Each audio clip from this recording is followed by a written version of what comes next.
Olá, seja bem-vindo à aula de eletrônica básica. O objetivo dela é te dar um substrato para você começar a entender como é que funciona um computador. Vamos falar um pouco sobre alguns conceitos básicos de eletrônica, não vamos entrar muito a fundo, mas só o suficiente para que você tenha conhecimento suficiente para depois a gente começar a lidar com portas lógicas, depois matemática binária e coisas do gênero, coisas que vão te ajudar a entender como é que funciona um computador. A gente vai começar falando a respeito de modelos. Se você algum dia estudou alguma coisa sobre física, física quântica, coisa do gênero, você deve estar acostumado com isso que está na tua tela, que é o chamado modelo padrão, né? O Standard Model da física. Por que eu apresento isso? Porque modelos são ferramentas que a gente usa para descrever o universo ou aquilo com que a gente está lidando. Então, eles não arrogam para si o título de verdade absoluta. Por que eu digo isso? Porque quando você está lidando com eletrônica, você começa a usar certos conceitos, por exemplo, tem excesso de elétrons, falta de elétrons, o fluxo de elétrons gera um campo eletromagnético, umas coisas que quando você olha do ponto de vista mais da física, você vai dizer, não, isso aqui está completamente errado. Mas assim, certo ou errado, a questão é, a eletrônica tradicionalmente usa um modelo e terminologia específicos dela. Então, o meu pedido é para que você consiga abstrair um pouco, não se apegar tanto a definições mais formais ou aquilo que você considera mais correto, mas vamos definir uma terminologia e um modelo específico com o qual a gente possa trabalhar. A gente vai abstrair certas coisas, se é o elétron que gera o campo eletromagnético ou é o campo que gera o fluxo de elétrons, coisas do gênero, detalhes que não são necessários para agora, só vão atrapalhar.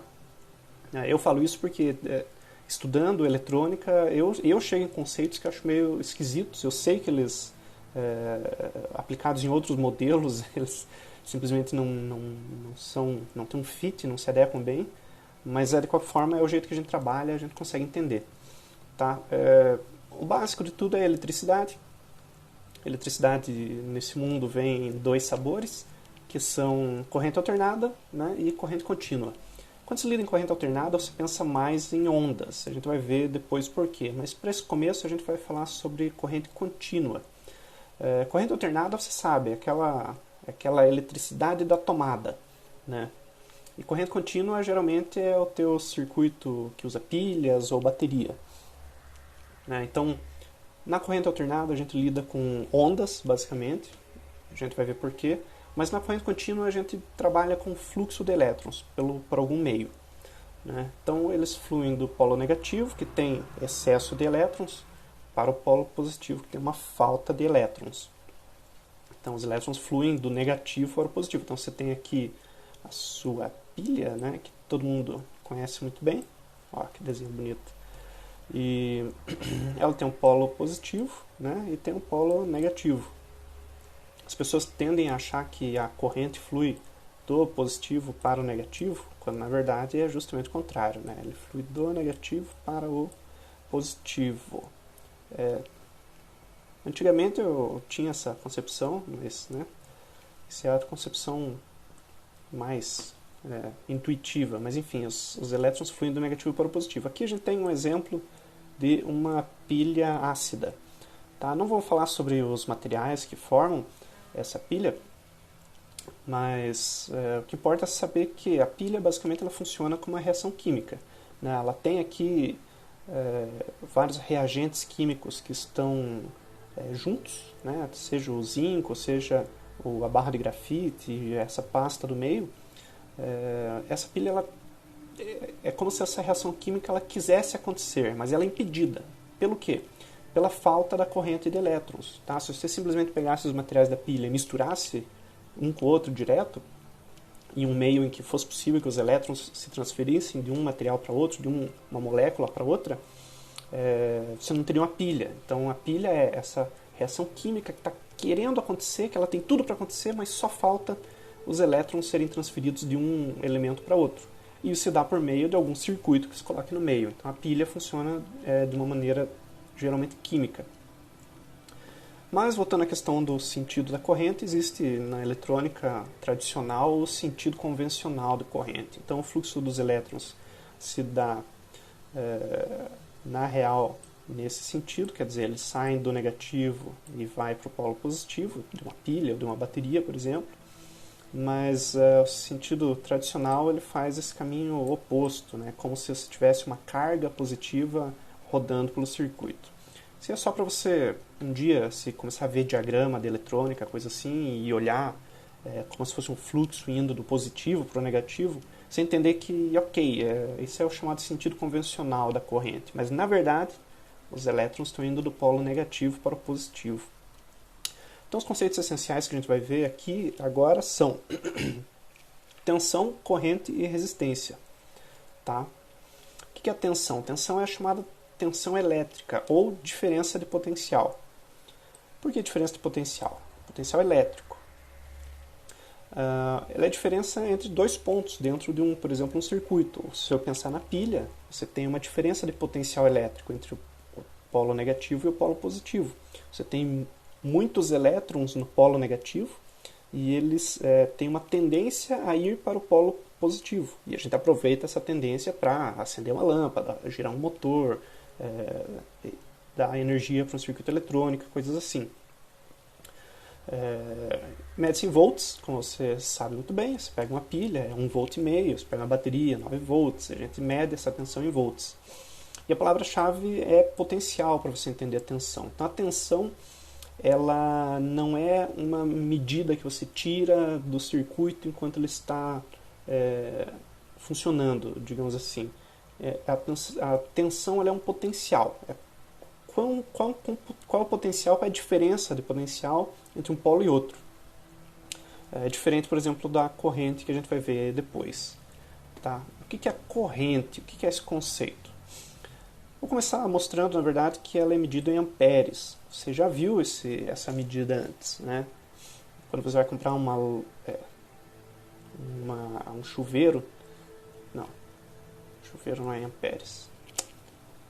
Tem que cortar isso aí. Você já viu essa medida de amperes? Quando você compra, por exemplo, um adaptador de tomada, ele diz 10 amperes, 20 amperes, coisa assim. Isso se refere à corrente. A corrente é o fluxo de elétrons em um determinado meio, seja esse meio qual for. Então, esse meio pode ser um fio elétrico, uma lâmpada, a resistência do chuveiro, ou o que mais for. É a quantidade de elétrons correndo por esse meio.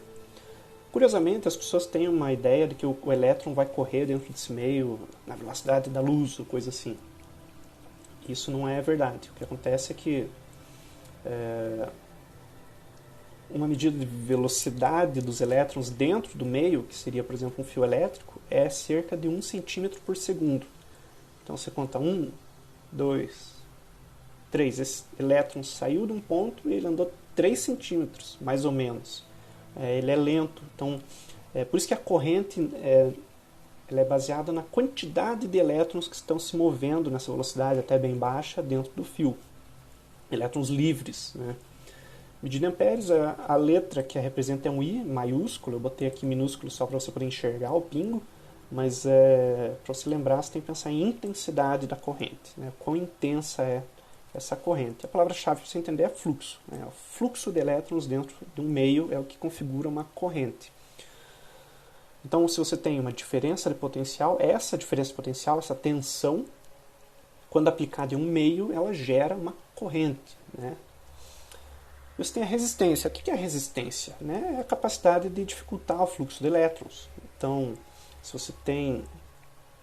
Ele varia de acordo com o material, né? Ou seja, ela influi na corrente. Então, você tem um material, por exemplo, ouro, né? O ouro é considerado um supercondutor. Ele é um excelente condutor.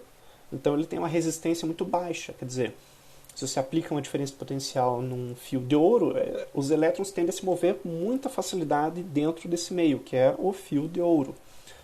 O cobre é um material também bom, que apresenta propriedades muito úteis para a gente fazer fios e cabos, né? Ele é extremamente flexível, ele é um bom condutor, ele não enferruja facilmente.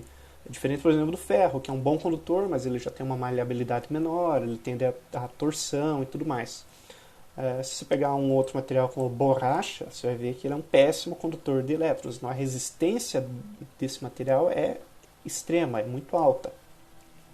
Assim como o próprio ar, que é um meio e ele tem uma resistência muito alta. Curiosamente, mesmo esses meios com resistência alta, dependendo da tensão, eles podem sim transferir elétrons. O caso do ar é clássico, quando você vê um raio caindo no chão, né? Ele é um para-raio, o que for. O raio é corrente elétrica saindo das nuvens e indo até onde quer que levar por meio do ar. O meio é o ar nesse caso, né? E essa resistência mede-se em ohms. Tá? A palavrinha é meio difícil, mas é a forma de medida. A letra que representa é um ômega. E a palavra-chave é resistência. Resistência à corrente. Então a resistência e a corrente são interrelacionadas. Imagine aqui um meio com resistência quase zero. Como eu falei, o fio de ouro, por exemplo. Tá? Então quer dizer que os elétrons são bem livres para trafegar dentro desse meio, né? Eles não têm resistência quase. Então a pergunta que eu faço é: quantos elétrons uma determinada tensão vai mover no meio assim? E a resposta é todos os disponíveis. Então se você tem uma resistência muito baixa, próxima de zero, embora ele nunca vai ser zero, obviamente, ele vai conseguir mover todos os elétrons livres disponíveis. Lembrando que a quantidade de elétrons disponíveis em um meio, geralmente ela é muito, muito, muito grande. Tá? Se você tem, por exemplo, uma bateria, ela não consegue mover todos os elétrons disponíveis em um meio, mas ela consegue mover muitos. Muitos porque a gente mede em trilhões de elétrons, basicamente. Então a quantidade de elétrons movendo-se é igual à corrente. Então quanto menor a resistência, maior a corrente. Digamos que a tensão seja fixa. Então se diminui a resistência, mais elétrons vão conseguir correr por aquele meio. Então você tem uma corrente maior de acordo com a resistência que é menor. A tensão também influencia na corrente. Então você imagina um meio com uma resistência determinada, fixa. Então ele sempre tem a mesma resistência, seja ela grande ou pequena. E você tem lá uma tensão X. E você mede a corrente e descobre que a corrente deu Y. Tá? Então a pergunta que eu faço é: se você dobrar a tensão, qual vai ser a corrente? Você com certa segurança pode dizer: vai ser o dobro, provavelmente. E estará correto. Se dobra a tensão, você vai dobrar a corrente, dado que a resistência vai ser mais ou menos a mesma. Quer dizer, você dobrou o potencial da diferença do potencial, você tem mais elétrons proporcionalmente correndo dentro daquele meio. Lembrando-se, por isso que eu falo aqui, que a quantidade de elétrons livres no meio geralmente é absurdamente gigantesca. Você não chega a ser limitado pela quantidade de elétrons que tem no meio para correr. Ou seja, mais tensão é igual a mais elétrons se movendo. Elétrons se movendo é igual a corrente, então quanto maior a tensão, maior a corrente. Simples assim. E daí você junta esses dois relacionamentos e tem a lei de Ohm, que diz que a tensão é igual a resistência vezes a intensidade da corrente. Ou, na prática, que a corrente é igual a tensão dividida pela resistência. Tá? Por que eu coloco nesse formato I igual a E sobre R e não do jeito aqui de cima, que é a multiplicação? Porque geralmente a tensão é fixa e geralmente a resistência é razoavelmente fixa. O que você vê variar bastante é a corrente. Então, um exemplo interessante é quando você tem um dispositivo que nominalmente consome 1 ampere e você tem uma fonte de 2 amperes. E você se pergunta assim: será que não vai queimar o meu equipamento se eu usar uma fonte de 2 amperes para um equipamento de 1? E a resposta é não, porque essa amperagem, a intensidade da corrente medida em amperes, ela se dá em função da tensão, que provavelmente é fixa, você está ligando a fonte em 127 volts, que é o que vem da tomada, e a resistência, que é a resistência do circuito, ela é razoavelmente fixa. Então, o circuito está dizendo que ele consome 1 ampere porque ele tem a resistência fixa. Então, na prática, o que vai acontecer é o que a gente diz, é que o teu equipamento puxa a corrente que ele precisa. Não vai vir mais corrente por causa disso. Lembrando que o consumo de corrente se dá baseado em trabalho e tudo mais. Aí é um pouquinho mais complicado, mas enfim. E tem aqui o triângulo de Ohm, que é basicamente, você quer saber a resistência, você né, põe o dedo em cima do R aqui, você vai perceber que é a tensão dividido pela corrente. Então, se quer saber quanto que é a corrente, então você tapa aqui com o dedo um deles, vai saber que é a tensão dividido pela resistência.